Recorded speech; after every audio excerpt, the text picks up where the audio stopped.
Coaching in Session. Your exclusive destination for unparalleled personal and professional growth. With your host, Michael Rearden. Whether you choose to live within limits or break free, your mindset journey begins here.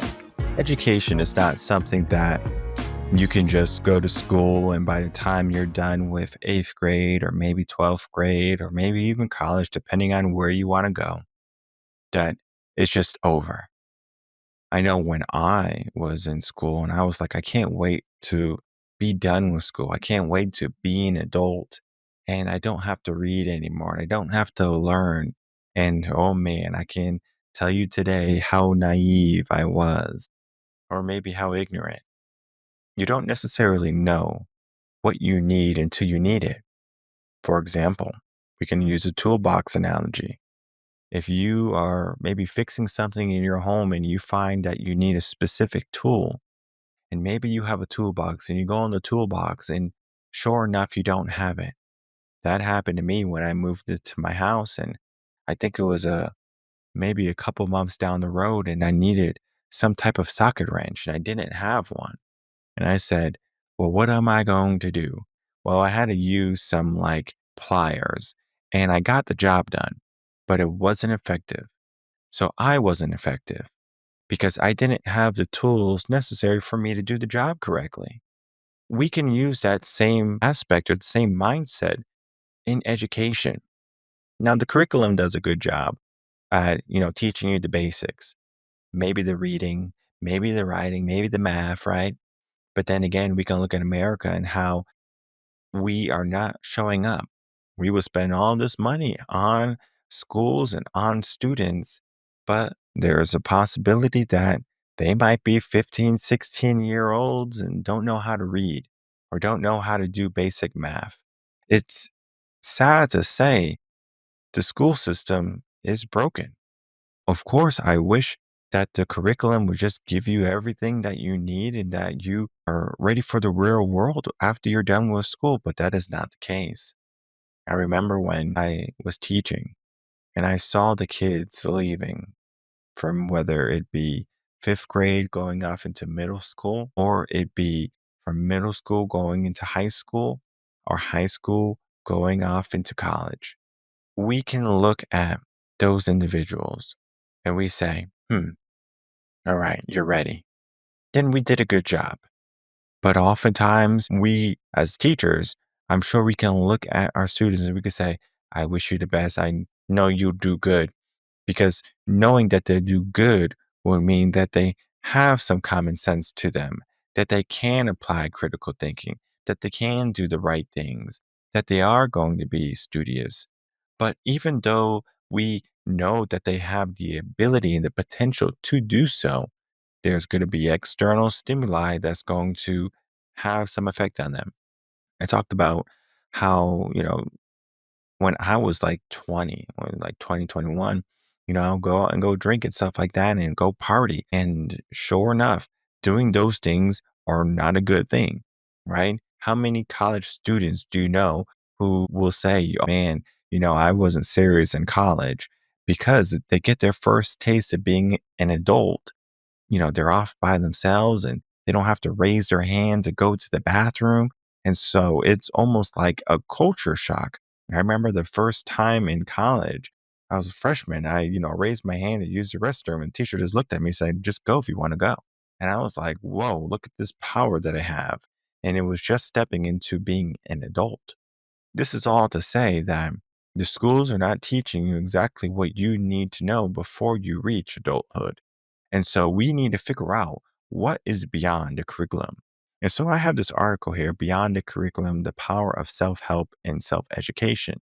And in this article, we talk about how the curriculum helps you learn and read and write and calculate things. But then you get into the whole aspect of why are children not financially literate?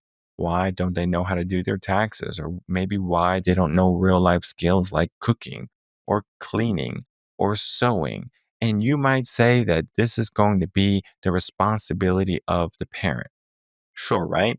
The parents are going to have to teach them many things. But then at the same time, what are you doing in school for the 6 to 8 hours that you're there?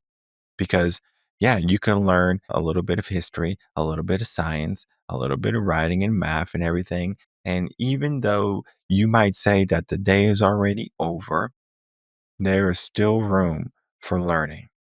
We can give kids homework, we can give kids tests and quizzes, and we can test them on all these standardized tests that takes weeks at a time, weeks, not just days, weeks of the school year. And basically the kids are not learning anything. It's just so, oh, let's figure out where you are. And then we'll use this information from, knowing where you are to do nothing with it.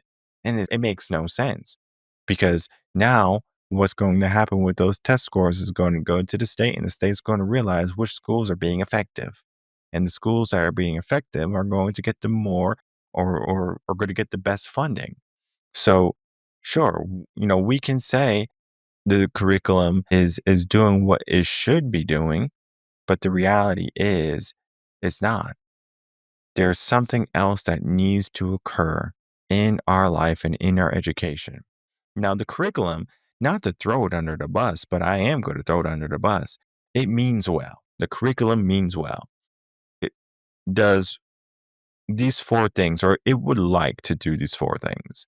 It is basically giving you the core knowledge of what you need in life. It's giving you the fundamentals, the concepts, the theories, and the facts related to all the subjects that you may be learning, right? The history, the sciences, and et cetera, right? These are important things to know. Then you look at skill development, all right? Practical abilities like critical thinking, problem solving, communication, and technical skills. Now, of course, you're going to be doing this.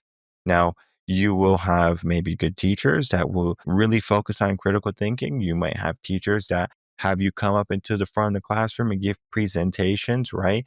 The aspect of public speaking, communication, working with others. Okay, great. Yeah, this is what it's supposed to do. Then the application process, right? How to apply what you learn in the real world situation. So, do you need some math? Do you need some writing, right? Be able to write letters, things like that. Sure, you are going to learn that. And then four, you get your assessments of progression. So then of course you're taking your tests, projects, evaluations, and measure your learning and improvement. And all of those things can be looked at in a new light when you are older and you do some introspection of where you are in life. You do some journaling, you do some self-actualization. You say, you know what? I'm doing the right thing or I'm doing the wrong thing. And so you can make some changes. But guess what? That's in a fairy tale, right? That's the perfect curriculum. That's saying, hey, everyone is doing what they need to do. The curriculum is doing exactly what it needs to do.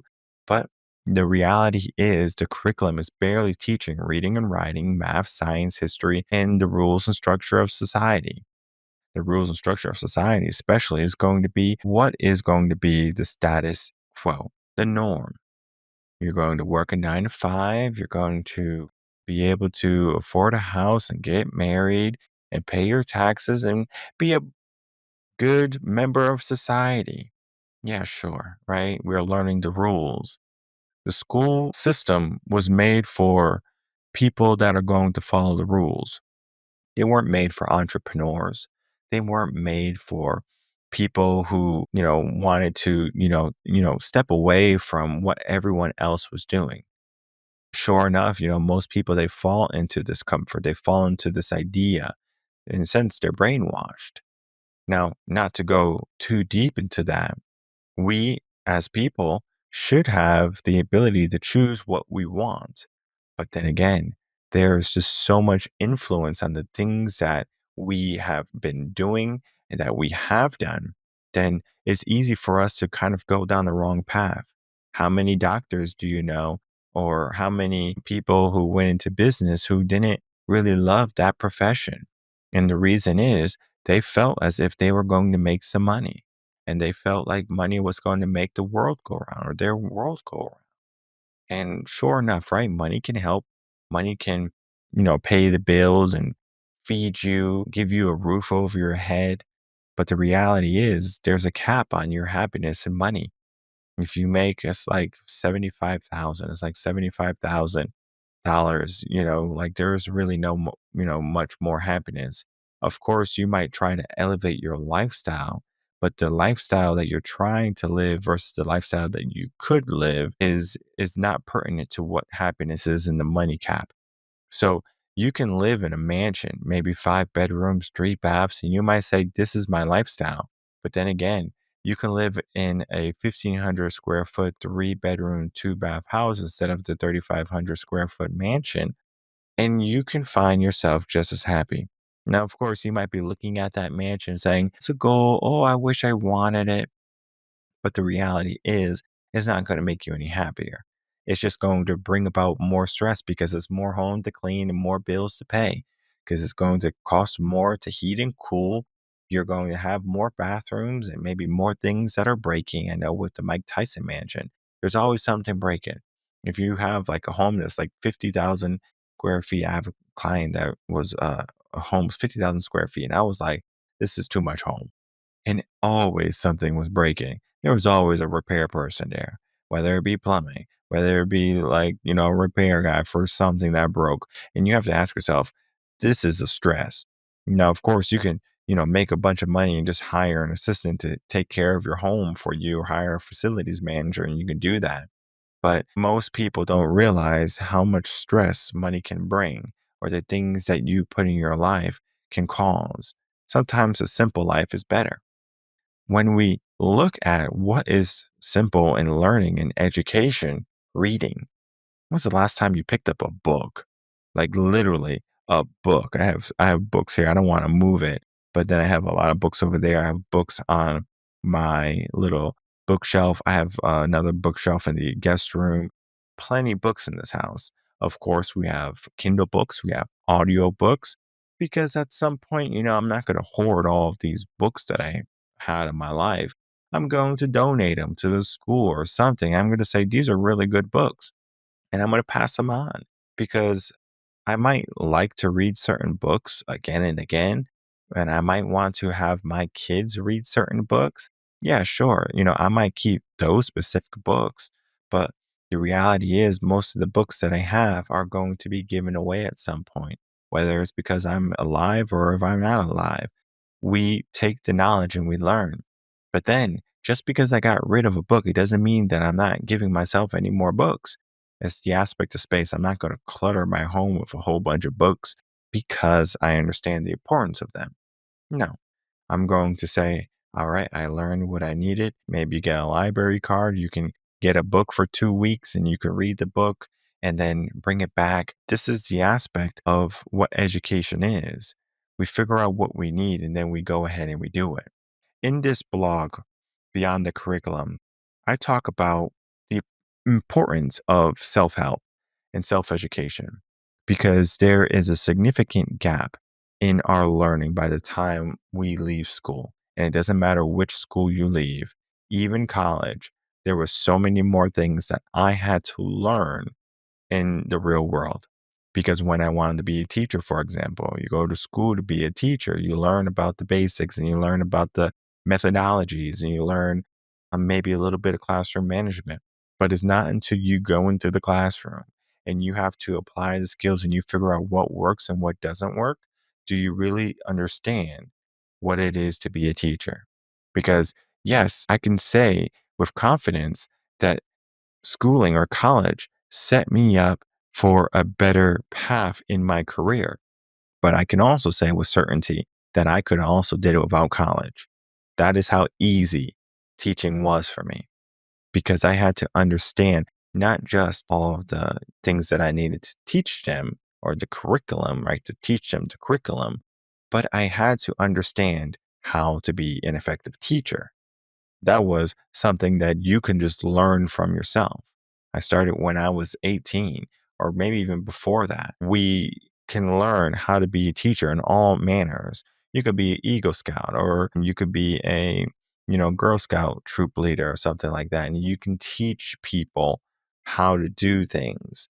You can have a skill right now and you can say, let me see how I can transfer the skill to someone else. Now, this is not to say that everyone's a teacher.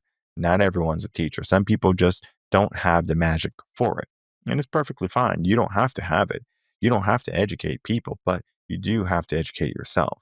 So you need to figure out what type of learner you are. Are you an auditory, kinesthetic, hands-on, visual, and figure out, okay, this is how I learn.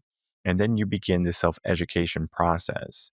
You engage in learning that you're going to not only enjoy, but you're going to be consistent in, you're going to continue with it. Because if you are reading books, for example, right? So let's say all these books behind me are about some type of self help or personal development, right? When I read these books, it is going to help me in some area.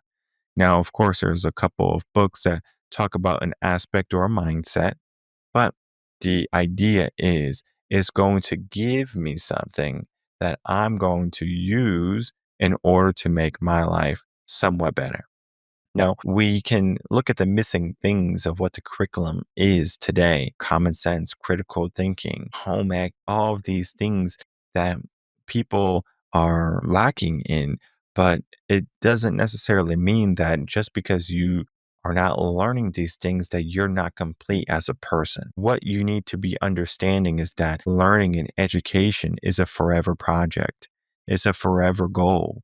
So today, you're going to learn something. Tomorrow, you're going to learn something, hopefully. And then the next day, and the week, and the month, and the year, you're going to keep on learning. Just because you reach 65 and you retire does not mean you are done learning. You have to keep on learning. And one of the leading causes to dementia is not only hereditary, but it's the aspect of you giving yourself something that you need to do. For example, if you are a grandparent and you have grandkids running around, that is better for your health. Not only because you need to be running around with them, or you are going to be running around with them, or that you have to be aware of them, but they keep you young because your mind is saying, I'm not done yet. I have so much more to do.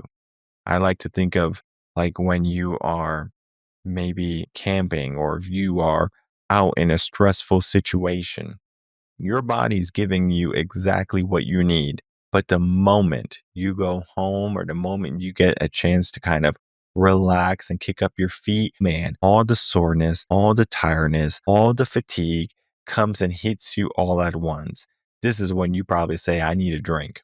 And then you're like, okay, I'm going to drink and I'm going to relax. I'm going to watch my shows and I'm not going to do much more than just sit here and veg out because you have exhausted yourself more than your brain could handle at the time, right? Just because the brain does it doesn't mean that it's acclimated to it. I remember when I was a teacher, after the summer vacations, which were lovely, right? It was lovely vacations. I would come in and I would teach my, 6 to 8 hours, whatever it was. When I went home the first couple of days, I'm taking a 2, 3 hour nap. And I'm like, whoa, what is happening? Right? Like, why do I need this 2 to 3 hour nap? And the reality was I wasn't used to me, standing, dancing, moving, teaching, paying attention to all the kids and making sure they didn't do anything wrong. I had to get back into the mix. And sure enough, after a couple weeks, I didn't go home and take a nap. I went home and had to create lesson plans or whatever I had to do. So we acclimate to what we have to do. We adjust. We get used to. So you get used to standing. You get used to teaching for long periods of time. You can be a construction worker and you get used to doing that. Of course, if you just have a regular job, just sitting on your butt all day, remote work, you get used to that. All right. You get lazy. All right. You also get used to education. You can get used to learning. You can get used to reading. Now, as an easy aspect to give yourself a bit of intention, I know for me, I created a schedule. It's a 24-hour schedule. I do this for a lot of my clients. We create a 24-hour schedule and we figure out where we have time because there's 24 hours in a day. Let's figure out, where our time is going. If our time is going somewhere that it's not supposed to go, let's change it.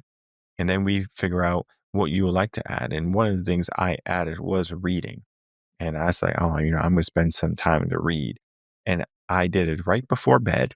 And I said, I'm going to start reading maybe at 9 o'clock, maybe at latest 11 o'clock, depending on my day and what I had for the next day. But I was waking up 4 o'clock in the morning. So I would start reading around 9, 9:30, etc.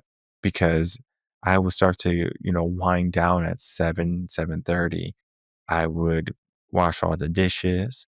I would take a shower. I would get ready for the next day, make sure all my clothes were out. And then I said, okay, I'm all set. The dog was walked or whatever. I'm going to sit in my bed and I'm going to read my book. And so I would read my book and I would, get close to falling asleep and I would turn off the lights and then I would go to sleep and wake up in the morning, go to the gym, do it all over. Many people, when it comes to their education, they are just going to look for entertainment instead. I would rather be entertained than educated, is the mindset of most people. Now, if you can just shift that marginally, you will make tremendous strides in your life. So you need to get into the mindset of what type of information can I begin to put in my mind that's going to help with my circumstances, my personal development, whether it be yourself or maybe just looking at the aspect of family, right? Figuring out how to make everything work together.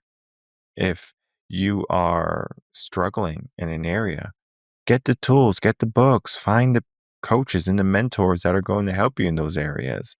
Because I know many people when they, find themselves at a standpoint, like a standstill, they're like, I have two choices. I can either learn this myself or I can ask someone to do it for me. And at some point, there's a power of delegation that you have to understand where you are not going to know everything. For me, like I don't know everything, of course. And there's people who know more than me. I know when it comes to like editing, there's better video editors than me. I know when it comes to website development, there's better website developers than me. I don't know how to code. There are people who know how to code and they can do it in their sleep probably. So I have to understand that there's some skills that I would like to learn, and there's some skills that I don't want to learn. And the skills that I don't want to learn, I delegate. I will pay for them. And so when it comes to your self help and your self education, the curriculum is going to give you a blanket of what you need to know. But then again, the curriculum, as you know, is not going to prepare you for the real world. So you have to figure out what type of world you would like to live in, what type of world you would like to create. And you need to figure out what type of tools you'll need to build the world that you would like to live in. Because if you want to be, for example, a day trader, right? The world that you have to build is very different than a person who just wants to be a teacher. Now, of course, a teacher can be a day trader on the side, but it's not going to work really because if you're going to school from, 6 in the morning to 3, you're missing prime time for your day trading. And of course, you can create your charts and you can have stops and goes and stuff like that. But the reality is, you have to be fully present in that day trading. It requires an immense amount of focus, and your focus is just somewhere else. So you might not have any type of inclination to want that or to keep on doing that. You might be happy with your 401k and your, your mutual funds. Great. Those are great tools for you, for your retirement, for your financial freedom. There's going to be multiple ways for you to get money now and then. It is important for you to figure out what type of learning you need now and later. For example, maybe you need to learn about being a parent. School doesn't teach you about being a parent. School doesn't teach you about diets and healthy foods. And if it does, it's not enough because I, again, have taught in schools. I have went through schools myself. I can tell you exactly what I learned. And I can tell you, yeah, sure, they give you some things that, eat your vegetables and to do this. And, your sex ed is literally one day or 1 week or something. And it's just not enough.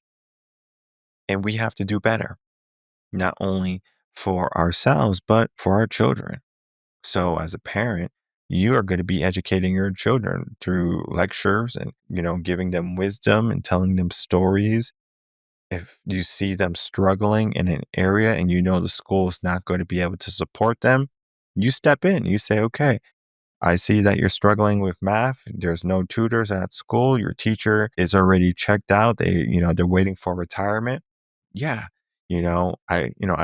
As much as I wish that, for you to say, take your kid out of school and put them in a new school, some districts don't allow that. It's very difficult in some schools or districts because it is by where you live.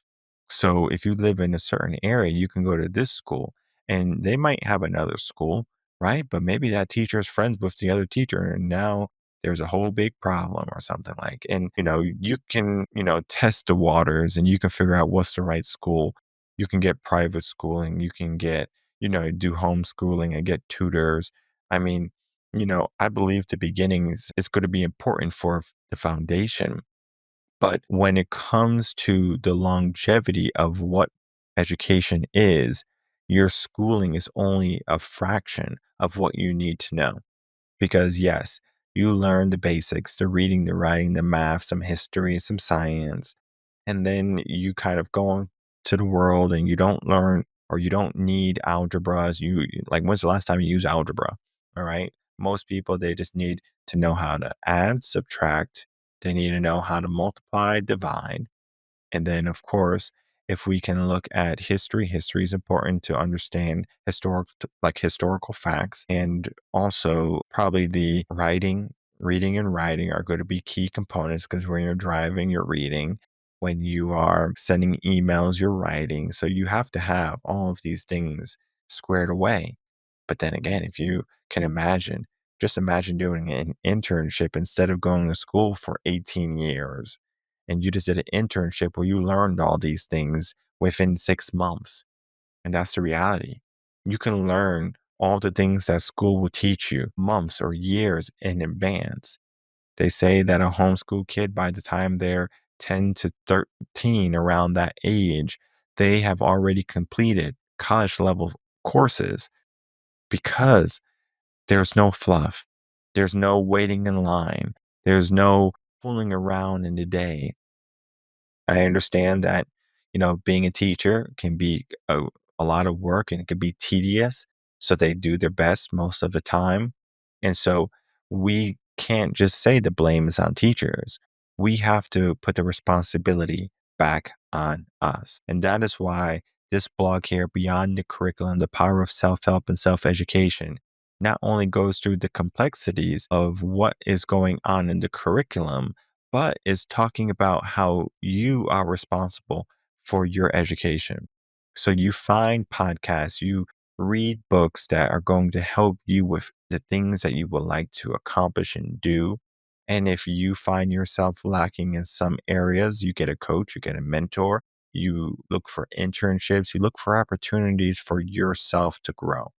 And if you find yourself at a standstill where you're not learning, or if you're not becoming more educated than where you are right now or what you are right now, you need to, figure things out and you need to do a 180 and make some changes. When's the last time you read a book? If it's been over a month, that is too long. You should be reading at least a book a month. All right. I know there's people who read, 5, 6 books a month. And I'm just saying you need to read one. And it could be a book you love. It could be a Harry Potter. It doesn't have to be about self help only. It doesn't have to be a book that's real. It could be fiction. It could be science fiction, whatever it be. You choose. You choose what you want to learn, what you want to read. Is more than just looking at your phone and intaking information. If you are an auditory learner, of course, listening to the podcast is great. If you're a visual learner, yes, watching the YouTube channel is great. But if you are a hands on learner, you need to get busy. You need to get a book in your hand. If you're a person that needs to move while they learn, you need to take some classes. You need to be in the mix. So figure out how you can begin to educate yourself more, how you can not only just accept what you know as the totality of everything you need. Because yes, you might know a lot of things. You might know all the things you need to know right now in order for you to live the life that you're currently living. But what if you wanted to expand? What if you wanted to make some changes? Maybe you wanted a different circumstance for where you are right now. It's going to require education. It's going to require you to understand that there's going to be things that you don't know that you need to know. So begin the learning process, begin to dive in and begin to evolve into the forever student that you are and that I know you are.